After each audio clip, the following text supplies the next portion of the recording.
I started, fidgeting with my fork, trying to catch his eye across the dinner table. It feels like you're miles away, even when you're right here. Our upscale city apartment, usually a haven, felt unusually cold tonight. He looked up, his face etched with the day's worries. Babe, it's just this case. It's temporary, I promise. His words, meant to reassure, felt hollow. The distance between us had grown, filled with unspoken words and missed connections. The next day, while he was showering, curiosity got the better of me. His phone buzzed incessantly on the nightstand. I told myself I was just going to silence it, but there they were. Messages from a colleague, not just any messages. Intimate ones. My heart raced, a mix of betrayal and disbelief swirling inside me. It's work-related. You're being paranoid, he dismissed me later, when I couldn't hold back my accusations. His words stung, the divide between us widening. In search of comfort, I reached out to Mark, an old college friend who'd always been easy to talk to. We met at a cozy downtown cafe, the kind of place that felt like a warm embrace. Over coffee, our conversation drifted from casual catch-ups to more personal territories. He's always working. I feel like I'm competing with his job, I confessed, the words spilling out. Mark nodded. I get it. My ex was the same. There was understanding in his eyes, a shared sense of neglect that formed an unexpected bond. The very next day, my husband dropped the news of his sudden business trip, leaving me to face a lonely weekend. It's important, he said, kissing my forehead, his bags packed. The emptiness of the apartment echoed my feelings of abandonment. On a whim, I texted Mark. Dinner tonight? Could use the company. It wasn't long before he replied. Would love to. Dinner was a blur of laughter, wine, and stories. Mark had this way of listening that made you feel seen, truly seen. As the night wore on, the air between us charged with something unspoken. We found ourselves leaning in closer. The kiss happened before I could think better of it. A moment of weakness, or perhaps a search for something missing. It was comforting yet terrifying, marking a before and an after. Guilt gnawed at me in the days that followed. In a desperate attempt to bridge the chasm between my husband and me, I bought him a luxury watch. I saw this and thought of you, I said, my voice barely above a whisper, as I handed him the box. He opened it, a distracted smile playing on his lips. It's beautiful, thank you. But his eyes didn't meet mine, and I wondered if he really saw me at all, or if the gap between us had grown too wide to bridge with a mere object. No matter how expensive, the thrill of the forbidden had its hooks in me deep, twisting through my heart with every clandestine touch, every stolen moment with Mark. Our secret rendezvous painted the city with shades of guilt and desire, hidden corners and shadowed alleys becoming the backdrop of our affair.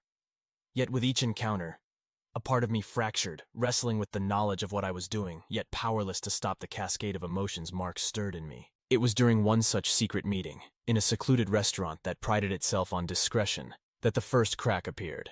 A colleague of my husband, someone whose gaze was too keen, spotted us. The way he looked at me wasn't just surprise, it was disappointment, a silent accusation. Do you understand what you're risking? He hissed after pulling me aside, his words a cold slap of reality. I brushed him off with a nervous laugh, but his warning lodged in my mind like a splinter. Days later, an unmarked envelope found its way to our apartment, its contents spilling out onto our kitchen counter like pieces of a shattered mirror. Photos of Mark and me, captured in moments of laughter and closeness, each one a punch to the gut. Accompanying them was a note, as succinct as it was menacing. Is he worth it? Panic clawed at my throat. Someone was watching, judging, threatening the fragile facade of my life. The very fabric of my marriage seemed to unravel faster with each passing day. Another dinner, another cancellation from my husband, his words apologetic yet distant over the phone. Something came up, I'm sorry. The routine was familiar, yet it stung anew each time, fueling a resentment that drove me back into Mark's waiting arms. He was my solace, promising a future where we wouldn't have to hide, where the love we shared could flourish in the open. Tempting, so tempting. Mark's suggestion to leave it all behind, to start fresh in a place where our past couldn't taint our future, dangled before me like a lifeline. A new city, a new beginning, free from the shadows of judgment and the chains of a marriage suffocated by neglect. The idea seduced my troubled heart, offering an escape I hadn't dared to dream of. But life, with its cruel sense of irony, had other plans. As I packed for what I told myself was a solo retreat, a desperate attempt to clear my head, I found an old anniversary card from my husband. His words, once meaningful, now read like a testament to what we had lost. I love you more every day. Sorry I can't always show it. The card, A poignant reminder of the love we once shared, unleashed a torrent of confusion and guilt. What was I doing? Who had I become? The decision to come clean, to lay bare the truth of my betrayal, weighed on me with the heaviness of impending doom. Yet it seemed the only path forward, a chance, however slim, for redemption. But fate, ever fickle, played its hand once more. My husband, buoyant with news of a promotion, planned a surprise celebration for us. "I wanted to show you how much I appreciate you," he beamed, his happiness a stark contrast to the storm raging within me. The juxtaposition of our realities, his blissful ignorance against my treacherous deceit, left me reeling, trapped between the life I had and the one I was tempted to chase. In that moment, the crossroads at which I stood had never felt more stark, the choices before me more irreconcilable. To confess now, amidst his triumph, would be to shatter him completely. Yet how could I celebrate with him, knowing the shadows that lurked just beneath our joyous facade? The weight of my secrets, the depth of my betrayal, it all bore down on me with a suffocating intensity, leaving me to wonder if there was any way back from the precipice on which I teetered. The dinner table was set, his favorite dishes laid out, the scent of his preferred wine wafting through the air. It was supposed to be a celebration, a mark of his promotion, but for me, it was my last-ditch effort to see if there was anything left to save. When he walked in, the affection in his eyes, that warmth I hadn't seen in months, it hit me hard. "This looks amazing," he said, pulling me into a hug that felt like it could heal every crack between us. For a moment, I let myself forget the mess I'd gotten into, basking in the semblance of normalcy. But reality has a cruel way of clawing back. That night after a dinner where we laughed like old times, I found it. An anonymous note tucked under our door, blunt and menacing. "End it with him or I will tell everything." My heart sank. The fear of losing everything became a tangible weight, pressing down on me with an urgency I couldn't ignore. The decision to meet Mark wasn't easy, but necessary. Sitting across from him in the same cozy cafe where it all began, I stumbled over my words. "Mark, I can't continue this. I need to try and fix my marriage." His reaction was a mix of disbelief and anger, a stark contrast to the understanding friend I'd turned to months ago. "So that's it? You're just going to throw me away?" His voice was low, but the hurt in it was loud. I left him sitting there, his anger a bitter reminder of the mess I'd created. I was oblivious to the storm brewing. Mark, in his hurt, had crafted his revenge meticulously. An email sent to my husband laid bare the truth of our affair, complete with photos and messages. I didn't know until it was too late. The confrontation was inevitable. My husband, usually so composed, faced me with a heartbreak in his eyes that tore through my defenses. "How could you?" His voice cracked, holding up the printouts of the email. I tried to explain, to plead for forgiveness, but the words sounded hollow even to my ears. "I can never trust you again," he said, the finality in his voice a clear signal that this was the end. Watching him pack his bags was surreal, each item he placed into his suitcase a tangible piece of our life together being taken away. "Please, let's talk about this," I begged, but it was too late. The door closing behind him felt like a closure on any hope of reconciliation. Left in the silence of our now broken home, the weight of my actions settled in. The love I thought was unbreakable had shattered, leaving me to pick up the pieces of my dignity. The news of the divorce and the battle for our pet that followed only added salt to the wound. Rumors swirled. Friends chose sides, and I found myself more isolated than ever. The realization that my search for something more had led me here, to this moment of utter desolation, was a bitter pill to swallow. Reaching out felt like grabbing at straws, each call more desperate than the last. I need someone to talk to. I found myself pleading into the phone, only to be met with excuses and thinly veiled judgments. "I'm sorry, it's just a lot right now," they'd say, or worse, "I think it's best if we don't get involved." The realization hit hard. Friends I thought I had were merely spectators, choosing sides in a battle I never wanted. Then there was Mark, the eye of this storm, showing up at my door with apologies and flowers, as if we could somehow erase everything and start over. "I'm sorry. I didn't think it would go this far," he said, his eyes searching mine for forgiveness. But looking at him only reminded me of everything that went wrong. "Mark, we can't. It was a mistake. I need to face this on my own." His face fell, and for a moment, I felt a pang of sympathy before reminding myself of the chaos he helped cause. The day the divorce papers arrived felt like a punch to the gut. Reading through the demands and accusations, I felt my world shrink down to those pages, each word a testament to how far we'd fallen. It was in black and white now, undeniable and irrevocable. The lawyer I hired tried to sound hopeful, but even she couldn't hide the reality of our situation. "Your options are limited," she said gently. But we'll do what we can. It felt like trying to patch up a sinking ship with nothing but goodwill. In a moment of desperation, I penned a letter to my husband, pouring out apologies, explanations, and a plea for forgiveness I knew I didn't deserve. I left it at his office, a paper vessel of my last hopes. Days later, it came back, unopened, with a note from his lawyer that might as well have been a nail in the coffin of our marriage. "Mr. Carter wishes no further contact," it read. The finality of it, the unspoken end to our story, was devastating. As news of our divorce spread, I watched my social standing crumble. Invitations dried up, whispers filled rooms as I walked in, and the community I once thrived in turned its back on me. It was as if I had become a cautionary tale, a specter of infidelity and its fallout. The isolation was suffocating, a daily reminder of the cost of my choices. Each action, each attempt to reach out, apologize, or salvage what was left of my dignity seemed to only further entrench me in my new reality. The once vibrant social life I led was now a labyrinth of awkward encounters and cold shoulders. The stark contrast between my past and present was a bitter pill to swallow, a daily battle against the tide of judgment and the consequences of my own actions. Starting over isn't just a phrase, it's a relentless uphill battle, especially when your personal life scandal becomes the city's favorite gossip. Job applications turned into rejections. Each "we regret to inform you" email a reminder of the stain my actions left on my professional life. It's funny, in a cruel way, how personal choices can bleed into every aspect of your existence. In a moment of sheer desperation, I found myself on the old bridge downtown. This place, where he and I once dreamed about the future, now felt like a monument to my folly. Leaning against the cold metal railing, I watched the water flow beneath, a silent witness to the chaos of my life. What have I done? The question echoed in the empty night, the answer lost in the river's relentless current. Selling the apartment was a decision made out of necessity, not desire. Walking through each room, I was haunted by the ghosts of what could have been. The dreams we built within these walls, now just echoes in the empty space. And there, in the back of his closet, was the luxury watch I gave him, left behind like an afterthought. It felt like finding a piece of a puzzle that no longer fit anywhere, a stark reminder of a love that once felt eternal. The move to a modest apartment was a jarring shift from the life I once knew. The luxury and status I took for granted were replaced by the stark reality of my new circumstances.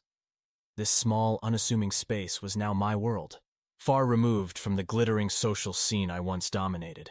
It was here, in this humble setting, that I had to face myself and the consequences of my choices. Volunteering at a local charity offered the semblance of purpose amidst the turmoil. The work was far from glamorous, but it provided a distraction, a way to fill the hours that once were occupied by luncheons, galas, and endless social gatherings.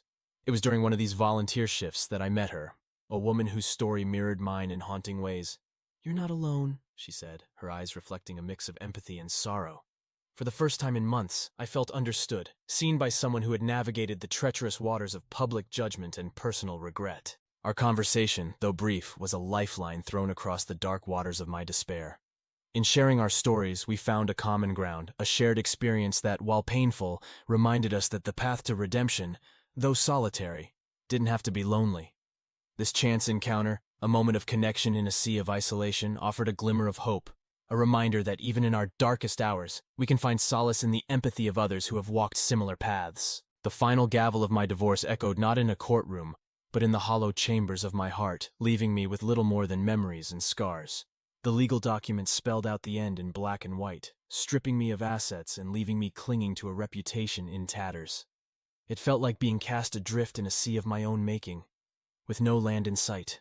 The blow that truly brought me to my knees wasn't the loss of material things, but the sight of him, my ex-husband, laughing and carefree with someone new.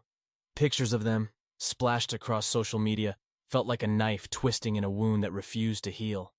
Any foolish sliver of hope for reconciliation that I might have harbored was ruthlessly extinguished.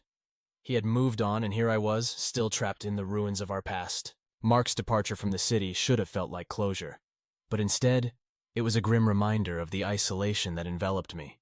The affair, once a secret thrill, had cost me dearly, leaving a void that his leaving only deepened. The knowledge that I had to face the aftermath alone was a daunting realization, one that I wasn't sure I was strong enough to endure. Reaching out to old friends was like groping in the dark, hoping for a hand to hold, only to grasp emptiness. Each encounter, each attempted reconnection was met with discomfort and distance. The whispers, the sideways glances, the sudden change of topic when I approached, it all hammered home the fact that I had become a social pariah, an outcast in the world I once ruled. Financial woes were the next dragon I had to slay. The luxury watch, once a symbol of love and perhaps guilt, became my lifeline out of debt. Selling it felt like severing the last tangible link to him, to us. The watch, untouched and unappreciated, fetched a price that barely dented my growing debts. But it was a start. A small step towards reclaiming my independence. In the midst of this turmoil, I found solace in an unexpected place. A small, furry companion that asked for nothing but love. Adopting a pet was a decision born out of loneliness, but it gave me a sense of purpose, a reason to get up in the morning. In its innocent eyes, I found unconditional acceptance, a balm for the wounds that seemed otherwise incurable. Venturing out into the world became a trial by fire, with every outing a potential battlefield. Overheard conversations about my failed marriage were like daggers, reminders of the judgment and scorn I faced. "Can you believe what she did?" they'd whisper, not knowing or caring that I was within earshot. Each word was a reminder of my fall from grace, a public spectacle of my private despair. In this chapter of my life, every action, every decision, was a step towards rebuilding from the rubble of scandal and heartbreak. The journey was fraught with reminders of what I had lost, but in the midst of despair, I found glimmers of hope in the most unexpected places. A pet's unconditional love, the liberation of letting go of material possessions, and the harsh but necessary lessons learned from facing the consequences of my actions head-on. The final divorce settlement landed in my inbox with a thud echoing through my already hollow heart. Numbers on a screen, cold and impersonal, outlined the cost of my actions in stark detail. Financial losses were one thing, but the emotional bankruptcy was harder to quantify. It felt like the last chapter of a book I never wanted to read, let alone live. In an effort to find some semblance of peace, or maybe just a way to fill the echoing silence of my apartment, I started writing. A blog, anonymous of course, became my refuge. Pouring my story into words felt like bleeding onto the page. Painful, yet cathartic. It was a whisper into the void, not expecting an answer, but desperately needing to be heard. To my surprise, the blog resonated. Comments trickled in, a mix of compassion and condemnation.